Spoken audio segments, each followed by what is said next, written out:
যে নাটক কম করো প্রিয়। এখন আমারও বলতে ইচ্ছে করে যে নাটক কম করো প্রিয়।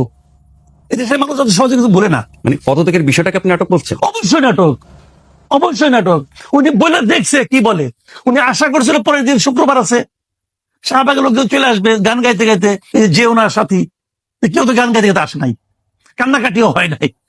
ভুল সময়ে ওই যে শীতকালের ওয়াজ গরমকালে করছে। এটা যদি গত অক্টোবরে করতো অনেকেই যাইতো, না আপনি যায়েন না, আপনি যায়েন না। কিন্তু রাজনৈতিক দলগুলো তো তাকে পদত্যাগ করতে বলছে না। কে বলছে না? রাজনৈতিক দলগুলো তো তাকে পদত্যাগ করতে বলছে না। কেন? সালাউদ্দিন আহমেদ কি বলছে? বলেছেন উনি যদি ব্যক্তিগত কারণে করেন তাহলে জাতি বিকল্প খুঁজে নেবে। বিজ্ঞাপনের কি অর্থ কি?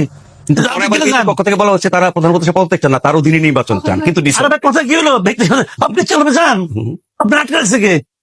কে বলছে হাতে পায়ে যেতে আপনি যান না? তার লোকজন তো বলবেই, জীবনেও যাবে না, না খেদাইলে যাবে না।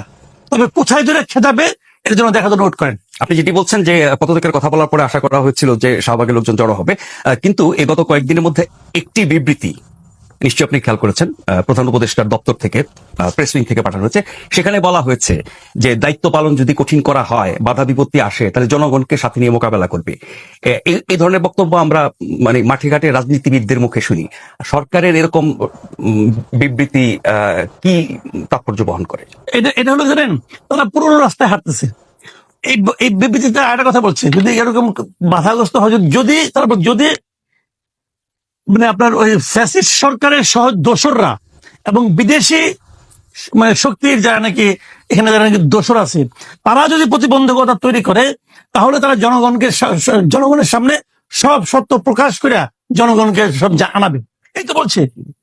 মানে এই যে সেই বিদেশি শক্তিগুলো কারা, কোন দেশে? আমি এটি বলছি আপনাকে, এই কথাটা কাজ তাদের অপছন্দ হবে। তারাই হলো গিয়া পরাজিত শক্তির দোসর, তারাই হলো বিদেশি শক্তির এখানকার চামচা। এই হলো ওনাদের ন্যারেটিভ আর কি। এটা বলে কি হয় ভাই? আপনি আপনার কাজটা করেন না, আর জনগণকে নিয়ে আপনি জনগণকে সব জানাতে পারেন। এখন জানান না কেন? এখনই জানান যে কে পরাজিত শক্তির দোসর বলেন। এই ন্যারেটিভ দিয়ে ওইটার সঙ্গে পার্থক্য হলো, আগের ন্যারেটিভ দিয়ে জেলে ঢুকাইতো, আর এখন ওইগুলি বইলে ওই ট্যাগ লাগাই নিয়ে মব করে, মব ভায়োলেন্স করে, মব লিঞ্চিং করে। ডিফারেন্স হলো এইটুক, আর কোনো ডিফারেন্স নাই। আগে কয়দিন জেলে থাকলো, জানের ভয় ছিল না, এখন জানের ভয় আছে। এইটা ডিফারেন্স। এগুলি বলে ভাই লাভ নেই। আপনি বলেন না, আপনি বলতে না করছে কারা? আপনাকে লোকের থেকে বলছে বলেন। মানে সরকারের, আর আমরা যদি বলি উল্টা, যদি আমি বলি যে বিদেশি শক্তির মানে দোষটা আপনি, তাহলে আপনি ওই করিডোর দেন কেন? ওই করিডোর আমার বাংলাদেশে কি লাভ হবো? কোন বিদেশি শক্তি? যারা হইতে পারে আমেরিকার বিদেশি শক্তি, এখানে আমেরিকার লাভ। কিন্তু বোঝা যাচ্ছে না, এটা কে না বুঝে?